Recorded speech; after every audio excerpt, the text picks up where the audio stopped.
Moi je suis encore au Moyen-Âge, avec mon masque sur le visage, alors je crie « Vaccinez-moi ». Est-ce qu'elle vous étonne, cette recommandation qui est tombée hier du côté de la Haute Autorité de Santé ? Non, cela ne m'étonne pas. On sait malheureusement désormais que 3 à 4 mois après une dose de rappel, eh bien, l'immunité diminue. Et avec la diminution de l'immunité chez les personnes les plus fragiles, celles avec comorbidité, les personnes âgées, eh bien, il y a un risque que celles-ci ne soient pas capables de défendre contre les formes graves de la maladie. De plus, on sait que chez les personnes âgées, même une forme mineure, voire modérée, peut entraîner une décompensation de l'état sous-jacent. Et donc, une maladie chronique, une insuffisance respiratoire, une insuffisance cardiaque, une insuffisance rénale peuvent décompenser et amener le patient, à l'occasion d'un Covid peu grave, à l'hôpital. Et effectivement, le Sénat a entrepris d'organiser une commission d'enquête qui a fait parler beaucoup de personnes, et notamment le docteur Amin Oumlil. Bonjour docteur. Bonjour Monsieur Berkoff, je vous remercie. Ben écoutez, ravi de vous avoir à l'antenne. Je sais que vous avez parlé de faits, de choses, vous avez pris position. D'ailleurs, on vous connaît, on vous a déjà reçu à l'antenne, et là, vous avez dit un certain nombre de choses très précises. Justement, on a pris un petit sonore de votre intervention au Sénat hier. Écoutez. On prend le risque de porter atteinte à la dignité de la personne humaine. C'est juste pour vous montrer à quel niveau on se situe. C'est le nœud du problème. C'est pas le vaccin le problème. Le problème, c'est l'obligation de faire intégrer des gens dans un essai clinique de force. Alors déjà, la Haute Autorité de Santé a fixé une limite d'âge qui est 60 ans. Par ailleurs, les personnes plus jeunes qui ont des comorbidités, c'est-à-dire une maladie cardiaque chronique, une maladie respiratoire chronique, une maladie rénale chronique, une maladie hépatique chronique, qui prennent des traitements éventuellement immunodépresseurs, une chimiothérapie, eh bien, sont considérées comme des personnes à risque. Il faut, à mon sens, y rajouter les personnes avec une surcharge pondérale importante.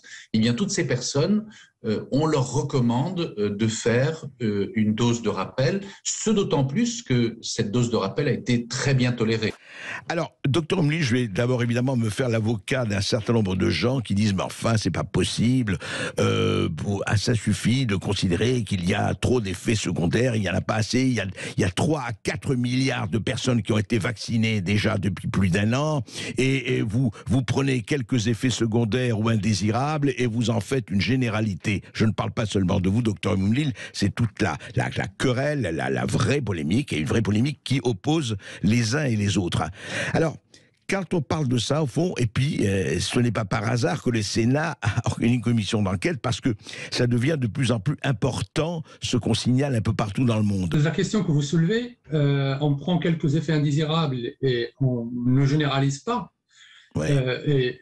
Et lors de ce débat contradictoire, les deux parties étaient d'accord sur un point, c'est-à-dire que quand on évalue un médicament, il y a deux façons de l'évaluer. Oui. Il y a une évaluation au niveau de toute la population, et ensuite, il y a un deuxième niveau d'évaluation qui est très important, qui est au niveau de chaque individu, de par les risques propres de chaque individu, de par de l'état de santé de chaque individu. Et ce point-là, on était d'accord tous sur ce point-là. Donc, la question, on peut avoir un médicament qui est intéressant pour toute la population, mais il sera contre-indiqué chez certaines personnes. Oui. Et à l'inverse, on peut avoir un médicament qui est contre-indiqué dans toute la population, et il peut avoir un intérêt particulier dans une niche, dans une toute petite partie de la population. Pour certaines personnes. Donc il vaut mieux faire une piqûre de plus que malheureusement prendre le risque de se retrouver plusieurs jours à l'hôpital ou en réanimation, et avec un risque qui n'est pas nul de devoir décéder dans ces cas. La Haute Autorité de Santé qui juge également nécessaire, en tout cas, d'être prêt à anticiper le scénario pessimiste qui nécessiterait là une 4e dose pour tous les adultes. Alors on sait, c'est très difficile de prévoir, bien sûr, mais avec les éléments dont on dispose aujourd'hui, c'est une éventualité qui a de fortes chances de se produire, Bruno Megarban. Mais écoutez, on ne sait pas, comme vous l'avez dit. Simplement aujourd'hui, donc avec un recul encore plus limité par rapport à la dose de rappel, eh bien, il n'y a pas de preuve que le schéma de vaccination complet actuel, c'est-à-dire 2 doses plus un rappel, eh bien, empêche de protéger contre les formes graves de la maladie des personnes plus jeunes, immunocompétentes, en bonne santé. Vous savez bien que dans notre corpus juridique, et notamment dans le droit pénal, vous savez bien que le principe, c'est l'inviolabilité du corps humain. Ouais. Et l'intégrité du corps humain. Et que l'intervention médicale, c'est l'exception. Et pour qu'on puisse intervenir sur un corps humain, au niveau médical, il y a des critères. Il faut un critère d'utilité, il faut démontrer un rapport, un bénéfice supérieur au risque, et il faut surtout un critère de proportionnalité. Donc, c'est-à-dire que si vous avez mal au doigt, on ne va pas vous faire un traitement sur tout le corps humain. Donc, on ne va pas vous faire un traitement sur le bras et les jambes, quoi. Enfin, par exemple, oui. En quelque sorte. Et si vous voulez, lorsque la personne est touchée personnellement par un effet indésirable, notamment grave, lorsque une famille perd un proche suite à l'administration d'un médicament, quel qu'il soit d'ailleurs, on sait bien que le problème, c'est le lien de causalité. Donc, c'est très difficile d'établir la certitude de lien de causalité. La Haute Autorité de Santé qui juge également nécessaire, en tout cas, d'être prêt à anticiper un scénario, le scénario pessimiste qui nécessiterait là une 4e dose pour tous les adultes. Alors on sait, c'est très difficile de prévoir, bien sûr, mais avec les éléments dont on dispose aujourd'hui, c'est une éventualité qui a de fortes chances de se produire, Bruno Megarban. Mais écoutez, on ne sait pas, comme vous l'avez dit. Ouais. Simplement aujourd'hui, donc avec un recul encore plus limité par rapport à la dose de rappel, eh bien, il n'y a pas de preuve que le schéma de vaccination complet actuel, c'est-à-dire 2 doses plus un rappel, eh bien, empêche de protéger contre les formes graves de la maladie des personnes plus jeunes, immunocompétentes, en bonne santé. On a assisté de l'autre côté, et notamment par certaines personnes, à un discours qui a cherché à nourrir une appréciation d'ordre général. Et le professeur Fischer, par exemple, il a eu l'audace d'inverser l'imputation en disant que les trois personnes qui se sont exprimées étaient sur des opinions, alors que c'était lui qui était sur des opinions. Docteur Aminou Mlil, si vous dites, écoutez, on a appliqué à la population entière disons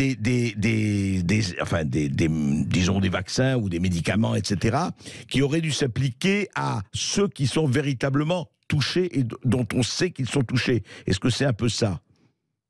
Le vaccin, c'est ce que j'ai dit avant-hier, lors de cette commission, le vaccin s'adresse à des personnes qui sont a priori en bonne santé. Et la santé, la définition de la santé de l'OMS, il faut bien comprendre ça, c'est pas le fait de ne pas avoir de maladie ou d'infirmité, c'est le fait de bien vivre avec sa maladie. Vous avez des gens qui sont asthmatiques et qui sont de très hauts sportifs, des sportifs de haut niveau. Donc ce sont des gens en bonne santé, même s'ils ont une maladie. Et le vaccin, donc si vous ne montrez pas le bénéfice, de façon formelle, rigoureuse, avec des preuves de haute qualité, ce sont les mêmes preuves que l'on a exigées de façon légitime pour des vieilles molécules, notamment l'hydroxychloroquine, l'ivermectine, et on ne peut pas exiger des preuves de haute qualité pour ces molécules anciennes, et dans le même temps,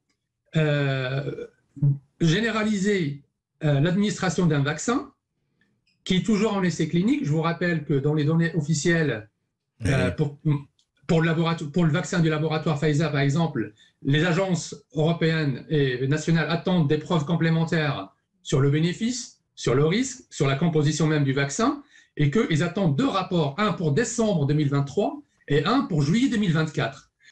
Maintenant, d'ici septembre, les choses peuvent changer, car évidemment, l'immunité se réduit, y compris pour les personnes immunocompétentes et en bonne santé. Et donc, on ne sait pas si en septembre, eh bien, on prendra un risque individuel, même si l'on est en bonne santé, de faire une forme plus grave de la maladie. Tout dépendra aussi, évidemment, de la virulence des variants qui vont circuler.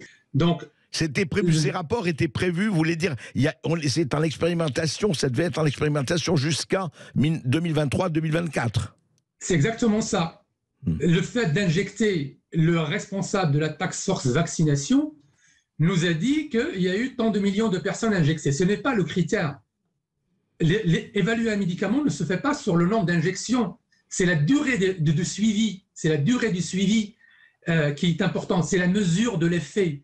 Si le laboratoire a estimé nécessaire d'attendre 2023-2024, c'est qu'il attend la mesure de l'effet à moyen et à long terme. C'est un minimum. C'est un minimum. Alors, ce sont soit des sous-variantes directes de Omicron, comme BA5, BA4 et BA5, Ouais. soit ce sont des hybrides qui contiennent quelques parties du génome de Omicron, mais également de Delta.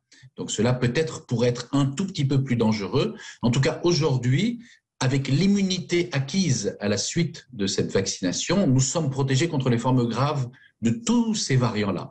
Maintenant, on ne sait pas dans 3, 4, 5 mois ce qu'il en sera, notamment auprès de la population générale. Ben moi, j'ai été sur le site de l'ANSM, j'ai imprimé des documents le 19 mai. Oui.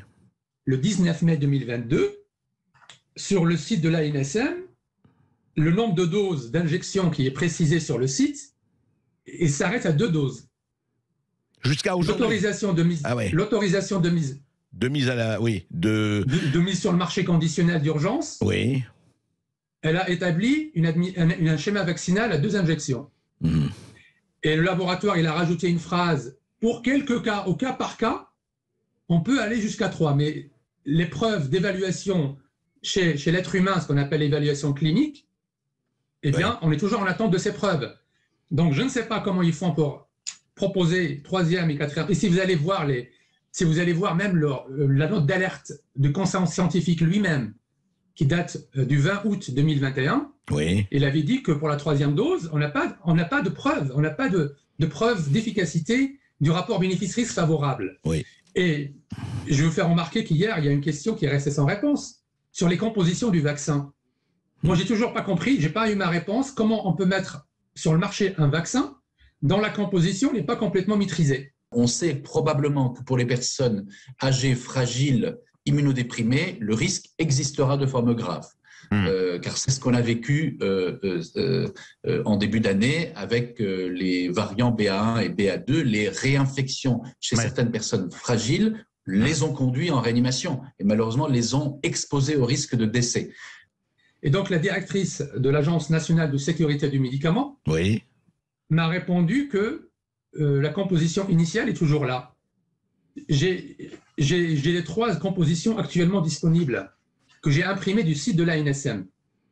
Il y a 2 compositions pour l'adulte et 1 composition pour l'enfant. Et je suis désolé, la composition initiale qui a été mise sur le marché en décembre 2020 ne figure plus sur le site de l'ANSM. Et quand elle dit qu'elle a informé, moi personnellement en tant que praticien hospitalier, je n'ai rien reçu. C'est moi-même qui a révélé cette pluralité de composition de ce vaccin lors d'une expertise que j'étais amené à faire dans le cadre d'une procédure judiciaire pénale suite au décès d'un jeune, et que j'ai découvert par hasard que la composition avait changé et qu'il y avait plusieurs compositions maintenant disponibles. Vous voulez dire, Dr Umlil, qu'il y a là, sur le site de l'ANSM, 3 compositions différentes? Il y a 3. La directrice de l'ANSM, elle a reconnu, effectivement, qu'il y avait maintenant 3 compositions différentes, 2 pour les adultes et à une partir de 12 ans. Donc, il y a une composition adulte à diluer, une composition adulte prêt à l'emploi, et vous avez une composition pédiatrique pour les enfants de 5 à 11 ans. Et je vous rappelle aussi que Madame la sénatrice, Madame Braun-Müller, dès le début, elle a posé une question à laquelle on n'a pas eu de réponse. C'est-à-dire, elle a posé la question, comment se fait-il que des enfants, plus de 22 000 enfants, selon un article du journal Le Monde qu'elle a cité du mois de novembre 2021, comment se fait-il que ces enfants, ils ont été vaccinés avant l'autorisation de mise sur le marché? Même des enfants de 0 à 4 ans ont été vaccinés, avec des doses adultes. Maintenant, on ne sait pas si dans 4-5 mois, à la rentrée de septembre-octobre, eh bien, même les personnes en bonne santé prendront ou pas ce type de risque. C'est pourquoi l'autorité de santé se réserve le droit de recommander éventuellement une nouvelle dose de rappel à ce moment-là. Ce d'autant plus que l'on espère qu'à ce moment-là, nous disposerons de 2e génération de vaccins peut-être plus efficaces, à la fois sur la protection, mais également sur la prévention de la contamination. Dans une situation d'urgence, je ne suis pas contre. Par contre, je souhaite qu'on respecte la loi et qu'on ne vicie pas le consentement des personnes. C'est-à-dire, si une personne veut se vacciner avec un produit qui peut évaluer, c'est son droit. Bien sûr. Si une personne, c'est ce qu'on appelle les rapports au risque. Il y en a qui ont plus peur du Covid, ils veulent se vacciner, c'est leur droit absolu.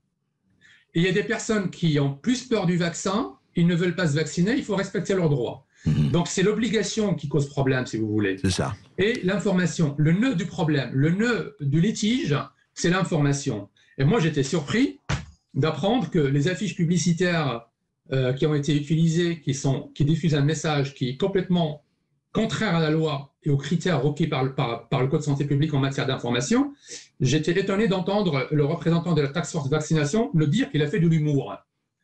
Qu'il a fait de l'humour. Donc, je ne suis pas certain que les familles qui ont été touchées par des effets indésirables et dont ces familles ont le sentiment, je n'établis pas de lien de causalité avec certitude avec ces vaccins. Non, on ne peut pas le faire, bien sûr. Voilà, donc je ne suis pas certain que les familles qui ont entendu ça, l'humour, et qui sont touchées dans leur... et qui sont en souffrance parce qu'ils ont perdu un proche, je ne suis pas certain qu'ils vont apprécier ce genre d'humour. Oui, et docteur Amin Oumli... Et ils ont dit, on n'a obligé personne à se vacciner. Oui, c'est ça. Or, chacun sait, et ça on le sait, avec le pass vaccinal, avant le pass sanitaire, et on sait très bien pour les 15 000 soignants qui ont été suspendus sans autre forme de procès, qu'au fond, si vous ne voulez pas vous vacciner, eh ben, le travail, les sorties, etc., ça va être beaucoup plus difficile. Ça, effectivement, pas de vaccination obligatoire, mais il faut le dire aujourd'hui, je crois, le pass vaccinal, ça a été le cache-nez de la vaccination obligatoire. Oui, tout à fait. D'ailleurs, on commence à y basculer, puisque vous voyez, aujourd'hui, la dose de rappel n'est recommandée qu'aux personnes fragiles, donc de façon ciblée aux personnes à haut risque. Simplement, malheureusement, par rapport à la grippe, qui est une épidémie saisonnière annuelle, il semble qu'avec la Covid, il puisse y avoir, dans cette phase endémique de circulation, eh bien, plusieurs épidémies annuelles, parce que les variants sont plus nombreux, pour le moment par rapport à l'immunité collective installée, arrivent encore à percer, et donc on n'est pas encore à cette phase d'équilibre comme la grippe avec une épidémie saisonnière annuelle. Actuellement, nous avons plusieurs épidémies chaque année. Par exemple, là, si on revient sur les 12 derniers mois, eh bien, on a eu l'épidémie Delta, puis l'épidémie Omicron BA1, puis l'épidémie Omicron BA2 et peut-être bientôt l'épidémie Omicron BA5 comme au Portugal. Donc ça fait 4 pics épidémiques sur à peu près 12 mois. Et bien à chaque fois, malheureusement, il faut faire des rappels pour les personnes les plus âgées. Mais monsieur le ministre des Solidarités et de la Santé, monsieur Olivier Véran lui-même, il nous a expliqué que le pass, c'était une obligation déguisée. Oui, il l'a dit. Déguisée. Donc c'est quand même vous, les gens qui ne sont pas des techniciens du médicament. Donc vous avez un échange contradictoire. On peut supposer que les gens, ils ont été perdus dans les échanges techniques, etc.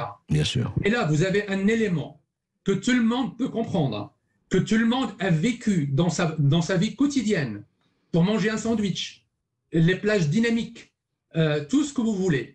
Vous avez vécu quelque chose de concret et tout le monde sait que les personnes ont été obligées de se vacciner pour pouvoir continuer de vivre à peu près normalement. Et là, ils ont eu l'audace de vous dire « on n'a obligé personne à se vacciner ».